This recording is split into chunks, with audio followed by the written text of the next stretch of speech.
Salut et bienvenue dans cette nouvelle vidéo. Alors aujourd'hui on va partir sous les mers, on va voyager avec les sirènes, les dauphins, les requins bon, c'est moins sympa mais voilà, tout le monde merveilleux des légendes de la mer.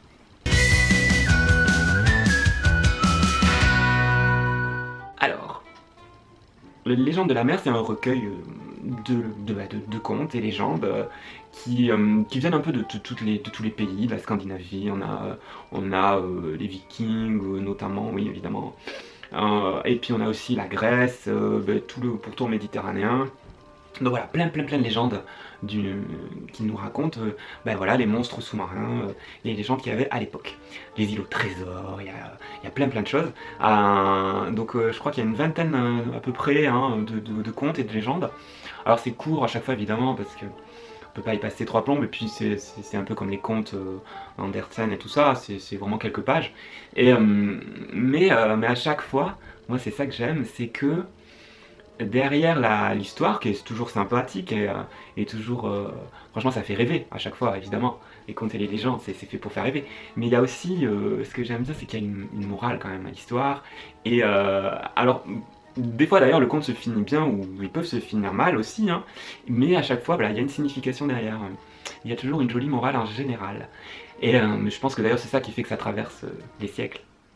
Et, euh, et donc voilà, alors il y a beaucoup d'histoires de sirènes, à peu près la moitié, si ma mémoire est bonne, à peu près la moitié des histoires, ça parle de sirènes. Alors c'est jamais, elles se ressemblent jamais toutes à 100%, il y en a qui vont avoir une queue de poisson, il y en a qui vont être comme des femmes, et en fait, que ce soit sirène ou pas, c'est toujours il y a souvent l'histoire d'un peuple qui vit sous la mer, voilà. Ou alors ça va être des sorcières qui peuvent prendre l'apparence de cygnes ou de créatures marines, voilà. Et, et ces créatures voilà, amènent le héros dans tout un tas d'aventures. Voilà.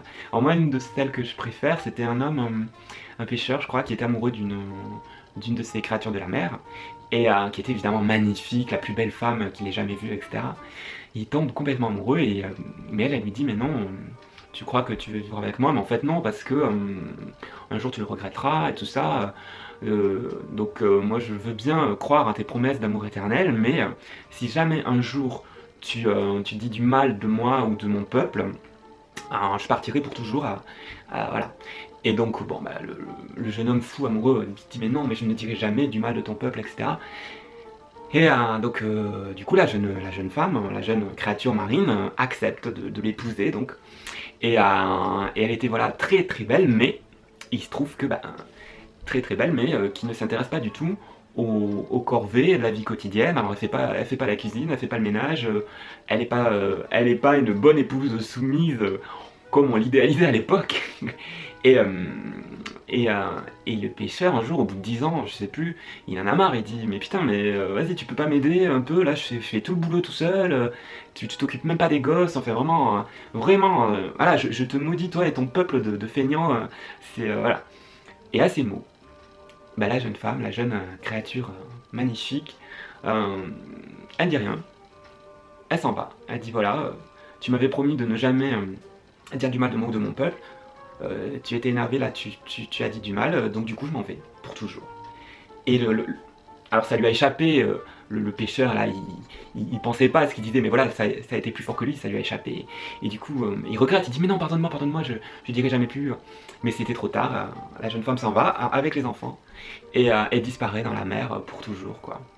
Et, et la morale de l'histoire, chacun se fera la sienne, mais c'est qu'en fait, quand on rencontre quelqu'un, et ça je pense que c'est très vrai, même aujourd'hui, surtout aujourd'hui, enfin bref, c'est super important. Ce qui est super important je pense c'est de quand on rencontre quelqu'un, faut pas espérer que cette personne change en fait. Parce que les défauts qu'elle a quand on la rencontre, ça sert à rien de se dire ah la personne elle est jeune, elle est immature, elle va changer avec le temps, par exemple je sais pas si la personne fume ou boit ou a un problème quelconque, ou une mauvaise habitude quelconque, ça sert à rien, même si la personne nous dit oui je vais arrêter de fumer par exemple, ou dit oui mais je te jure je vais arrêter ça, mais là je suis comme ça aujourd'hui, mais là j'ai l'intention de changer, genre je vais me mettre au sport ou tout ça. Il faut pas espérer que ça arrive parce qu'en général les gens ne changent pas. Comme ils sont quand on les rencontre, ils restent en fait. Alors ça peut s'améliorer peut-être un petit peu, mais franchement la personne elle changera pas. Et il faut pas espérer, faut pas lui reprocher en tout cas d'être comme elle est, parce que vous, voilà, on le sait dès le départ comment la personne elle est. Et c'est un peu faux cul de dire ouais mais t'es comme ça, tu pourrais être autrement, blablabla. Reprocher à la personne ce qu'elle est, c'est pas bien en fait.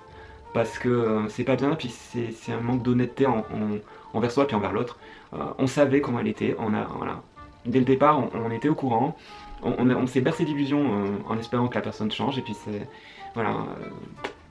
Donc bref, ça c'est une des histoires du livre, mais il y en a plein, il y en a plein. Il y a plein de créatures merveilleuses, voilà, des poissons qui parlent, une multitude de sirènes comme j'ai déjà dit, et tu vas voir, ça fait rêver. Moi ce livre en fait, je suis issu d'une famille où il y a beaucoup d'engueulades, c'est une famille italienne, où il y a beaucoup de cris et d'assiettes qui volent, et c'est assez folklorique. Et puis pour Noël, moi il y a une année où j'étais un peu fatigué de tout ça, et j'ai dit bon, si cette année on éteignait la télé et qu'on se lisait des légendes et des contes, et j'ai sorti ce bouquin en fait. Et tout le monde a arrêté de crier et de discuter et tout ça, puis chacun son tour on a lu une légende comme ça. Et on a peut-être passé une heure et demie à lire des légendes et à commenter, à échanger. Et c'est un de mes meilleurs souvenirs de Noël en fait. C'était en famille, c'était paisible, franchement c'était super. Je sais pas si si t'es en famille ou avec des amis, que je sais pas, t'as envie de passer un petit moment en coupant la télé, en étant dans une ambiance un peu comme ça, paisible, bah ça c'est l'idéal, enfin, de lire des livres comme ça. Et, ou même, tu sais, pour raconter ça à des enfants aussi, s'ils veulent s'endormir le soir. Par contre, c'est bien de donner son avis aussi, de pas juste lire. C'est bien de commenter, je pense, de partager, d'échanger, de dire ouais, qu'est-ce que t'as pensé de ça. Et, euh, et voilà, donc moi je t'invite à découvrir vraiment ce livre et les légendes de la mer. Il y a toutes les références donc dans la description. Et puis je te dis à bientôt pour une prochaine vidéo. Bye.